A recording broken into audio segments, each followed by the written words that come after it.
Web giant Google will pay $1.6 billion to gobble up YouTube. Coffee retail chain Starbucks will open up cafes here in India. Starbucks and Tata Global Beverages have forged a 50-50 joint venture. Food aggregator Zomato's board has approved the acquisition of online grocery platform Blinkit for just over 4,440 crore rupees in an all-stock deal. आपकी favourite companies Google, Facebook, Zomato, यहां तक कि फ्लिपकार्ट ने अपने space में सारे competitors को पीछे छोड़कर सबसे ज्यादा तेज ग्रोथ की। लेकिन कौन सी स्ट्रैटेजी लगाकर? अब इन सभी ब्रांड्स की बिजनेस स्ट्रैटेजी भी ये जवानी है दीवानी के रणबीर कपूर की तरह है। रफ्तार, मैं उड़ना चाहता हूँ ना, दौड़ना चाहता हूँ, गिरना भी चाहता हूँ, बस रुकना नहीं चाहता।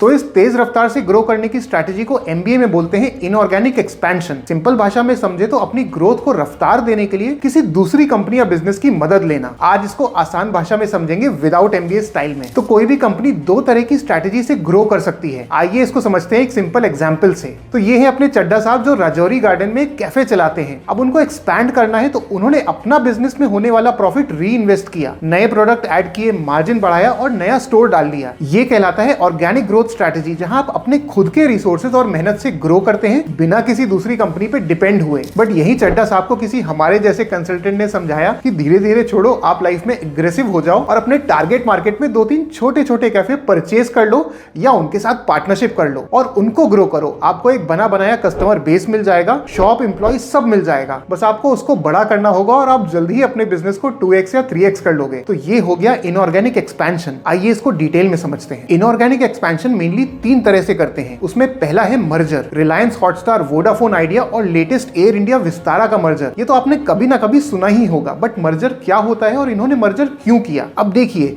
जब 2 या उससे ज्यादा कंपनीज अपने बिजनेस में तालमेल ढूंढती हैं और उनको लगता है कि उनका बिजनेस साथ में आके बड़ा और प्रॉफिटेबल बन सकता है, तो वो करते हैं मर्ज। इसमें 2 या उससे ज्यादा कंपनीज मिलकर एक नई एंटिटी बनाती हैं, या फिर कोई कंपनी किसी दूसरे में मिल जाती है और उसकी आइडेंटिटी पूरी तरह खत्म हो जाती है। फेब 2024 में रिलायंस मीडिया और वॉल्ट डिज्नी के बीच में इंडियन मीडिया एसेट्स का मर्जर हुआ। लेकिन रिलायंस जैसी बड़ी कंपनी को क्या जरूरत पड़ी मर्ज करने की? तो इसका जवाब है इंडिया का ओटीटी मार्केट का स्ट्रक्चर। ये मार्केट भी तेजी से इवॉल्व हो रहा है, जिसमें रिलायंस को विदेशी प्लेयर्स जैसे नेटफ्लिक्स और प्राइम से कंपीट करना पड़ रहा है। इसलिए अपने मार्केट शेयर को बढ़ाने, प्राइस कंपटीशन को कट करने और डाइवर्सिफिकेशन के लिए रिलायंस ने डिज्नी के साथ इंडिया के एसेट्स को मर्ज कर लिया। अब ये दोनों मिलकर नेटफ्लिक्स और प्राइम जैसे बड़े खिलाड़ियों को प्राइस, प्रोडक्ट और टेक्नोलॉजी में चैलेंज कर सकते हैं। दूसरा आता है एक्विजिशन।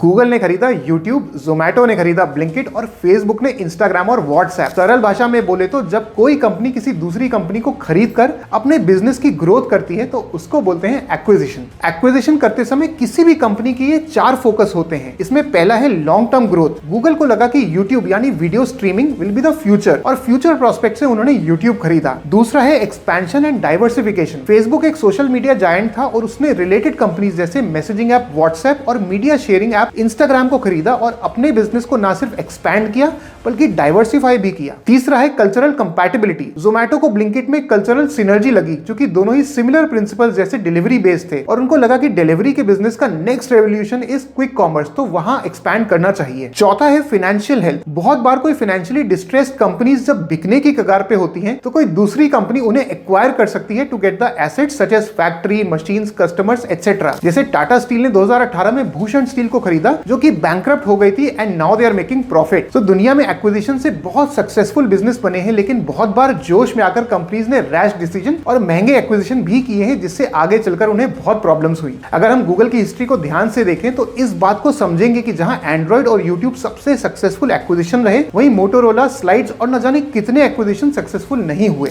इसमें तीसरा आता है जॉइंट वेंचर। अब जैसे हमारे चड्ढा जी राजौरी के राजा हैं, वहीं उनके दोस्त शर्मा जी ईस्ट दिल्ली में हलवाई की दुकान चलाते हैं। तो अब इन दोनों ने सोचा कि क्यों ना दोनों की एक्सपर्टीज को यूज करके बिजनेस को एक्सपैंड किया जाए और उन्होंने एक कैफे खोला ईस्ट दिल्ली में, चड्ढा एंड शर्मा कैफे। इसमें चड्ढा जी की कॉफी और शर्मा का ब्रांड नेम यूज हुआ एंड दे एक्सपैंडेड। तो इस तरह की कंपनी जहां 2 पार्टनर्स या कंपनी मिलकर एक नई एंटिटी बनाते हैं जिसका पुरानी कंपनी से कोई लेना देना नहीं है और जिसका फोकस है जनरली रीजनल एक्सपर्टीज लेवरेज करना, उसको बोलते हैं जॉइंट वेंचर या जेवी। जेवी में जो पार्टीज इन्वॉल्व होती हैं वो अपने रिसोर्सेज, एक्सपर्टीज और फंड्स को पूल करती हैं एक कॉमन गोल के लिए, जो हमारे केस में था एक नया कैफे इन ईस्ट दिल्ली। इसको रियल वर्ल्ड एग्जांपल से समझे तो टाटा कंज्यूमर प्रोडक्ट्स और स्टारबक्स कॉर्पोरेशन ने जेवी किया to launch coffee chain in India. Tata जहां इंडिया मार्केट को बहुत अच्छे से समझते थे, वहीं कॉफी बिजनेस के महारथी थे स्टारबक्स कॉर्पोरेशन, और इन दोनों ने अपनी एक्सपर्टीज को रखा साथ में और 2012 में इंडिया में लॉन्च हुआ स्टारबक्स, और ये जेवी इंडिया में काफी सक्सेसफुल साबित हुआ है। अब जेवी के 3 बड़े फायदे होते हैं। पहला है नए मार्केट में लोकल एक्सपर्टीज यूज करना, जैसे स्टारबक्स ने टाटा की एक्सपर्टीज को यूज किया। दूसरा है शेयर्ड रिस्क एंड इन्वेस्टमेंट, दोनों कंपनीज पैसे लगाएंगी तो अगर लॉस भी हुआ तो आधा आधा, और चूंकि मल्टीपल प्लेयर्स साथ में आएंगे तो सबके रिसोर्सेज, कॉन्टैक्ट्स और मेहनत से सक्सेस की प्रोबेबिलिटी काफी बढ़ जाती है। और तीसरा है फास्टर मार्केट एंट्री, जेवी को स्क्रैच से नहीं बनाना पड़ता, उसको लोकल एक्सपीरियंस और एक्सपर्टीज डे 1 से मिल जाती है और इसलिए वो जल्दी ग्रो करता है। जैसे स्टारबक्स ने 2012 में शुरू होने के बाद सिर्फ 12 साल में कंपनी ने 450 से भी ज्यादा स्टोर्स लॉन्च किए और कंपनी का टारगेट है 2028 तक 1000 स्टोर्स खोलने का। तो ये हुआ inorganic expansion. We will be back with another exciting concept of MBA in our next video. इस चैनल के जरिए हमारा एम है इंडिया के हर यंगस्टर को टॉप बिजनेस स्कूल्स में सिखाए जाने वाले कंसेप्ट्स को